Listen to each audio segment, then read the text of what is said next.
अस्सलाम वालेकुम दोस्तों, आज की वीडियो में हम आपको अल्लाह के नबी हज़रत हूद अलैहिस्सलाम के बारे में बताएंगे।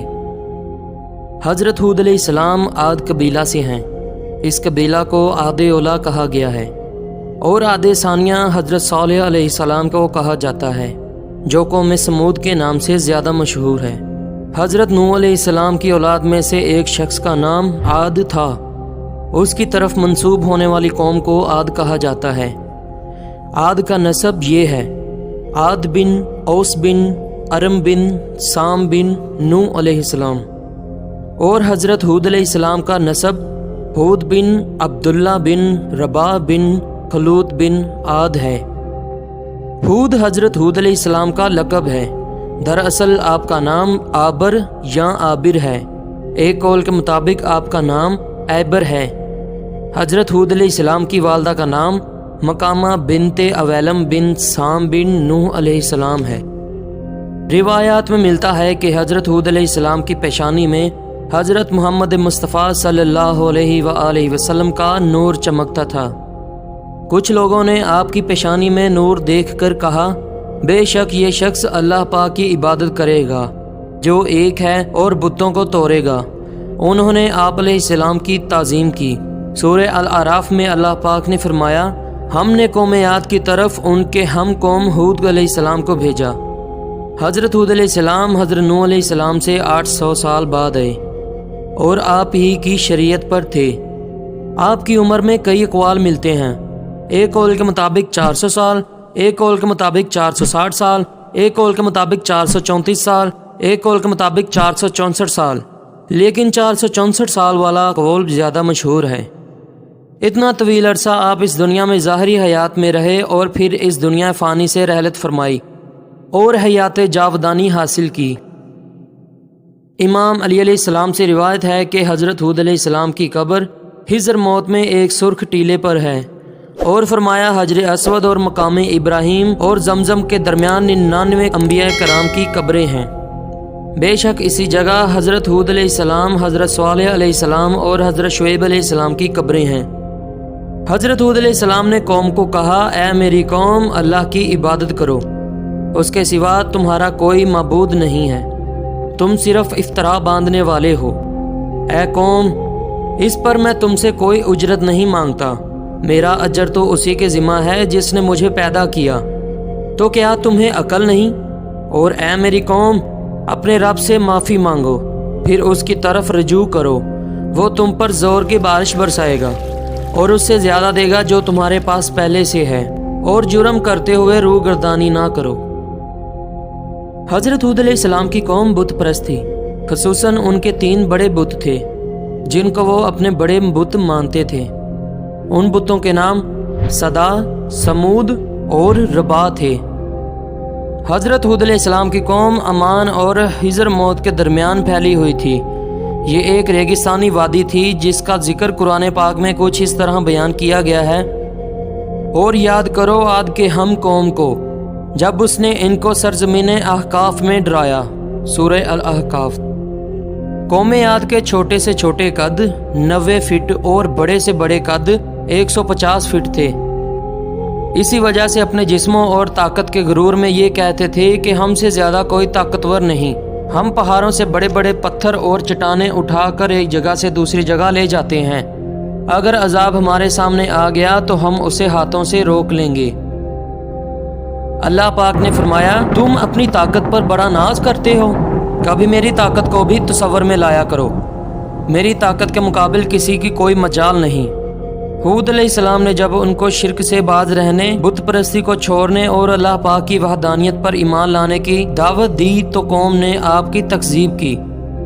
तो अल्लाह पाक ने इनसे 3 साल तक बारिश रोक ली। कहत साली पड़ गई और इनकी औरतों को भी 3 साल तक बांझ कर दिया और उनके बच्चों की पैदाइश मुअत्तल कर दी। हज़रत हूद अलैहिस्सलाम ने कौम को समझाया, तुम्हारे तौर तरीके ऐसे हैं कि तुम ये समझते हो कि हमेशा दुनिया में रहना है, हालांकि दुनिया फ़ानी है, इसमें हमेशा के लिए दिल ना लगाओ। सूरह अल आराफ में अल्लाह पाक ने फरमाया, उनकी कौम के काफर सरदार बोले, बेशक हम तुम्हें बेवकूफ़ समझते हैं और बेशक हम तुम्हें झूठों में गुमान करते हैं। हूद अलैहिस्सलाम ने फरमाया, اے میری قوم، مجھے بے وقوفی سے کوئی سروکار نہیں، میں تو پروردگار عالم کا رسول ہوں اور تمہارا خیر خواہ ہوں۔ قوم نے کہا، اے ہود، تم کوئی دلیل لے کر ہمارے پاس نہیں آئے، ہم خالی تمہارے کہنے پر اپنے خداؤں کو چھوڑنے والے نہیں اور نہ ہی تمہاری بات پر یقین کرنے والے ہیں، تو ہم یہی کہتے ہیں کہ ہمارے کسی خدا کی تم پر بڑی جھپٹ پہنچی ہے۔ حضرت ہود علیہ السلام نے کہا، میں اللہ کو گواہ کرتا ہوں اور تم سب گواہ ہو جاؤ کہ میں بیزار ہوں ان سب سے کہ جنہیں تم اللہ پاک کے سوا شریک ٹھہراتے ہو۔ میں نے اللہ پاک پر بھروسہ کیا ہے جو میرا رب ہے، اور تمہارا رب کوئی چلنے والا نہیں، بے شک میرا رب سیدھے راستے پر ملتا ہے۔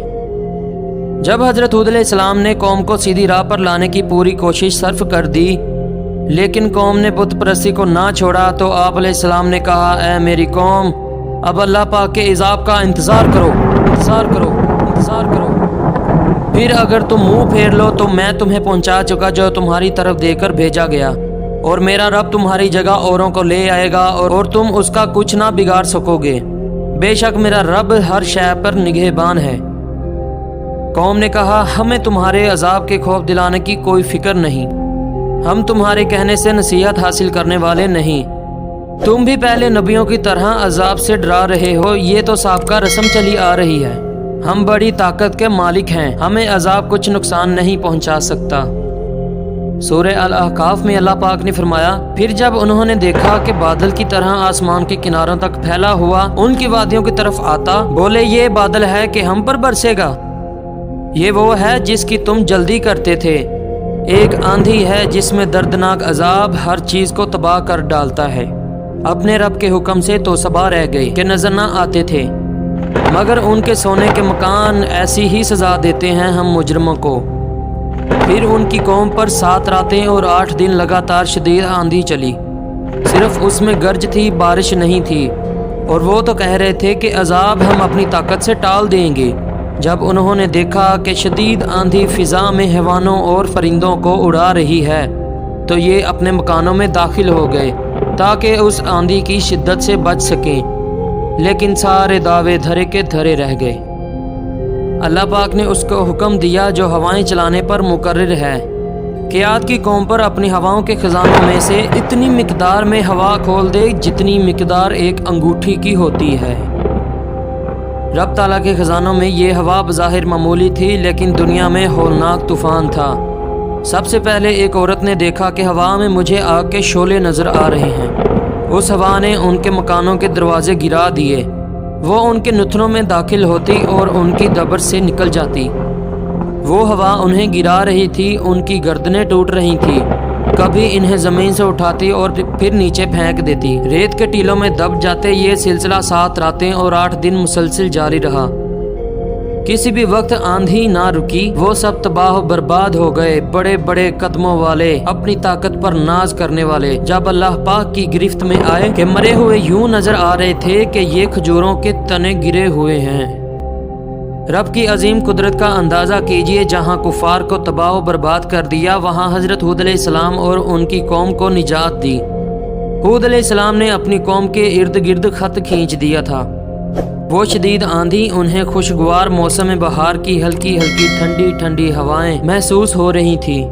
کفار گر کر تباہ و برباد ہو رہے تھے، ان کی گردنیں ٹوٹ رہی تھیں، ریت کے ٹیلوں میں دب رہے تھے، لیکن اللہ پاک کے نبی پر ایمان لانے والے اس آندھی سے لطف اندوز ہو رہے تھے، لطف اندوز ہو رہے تھے، لطف اندوز ہو رہے تھے، لطف اندوز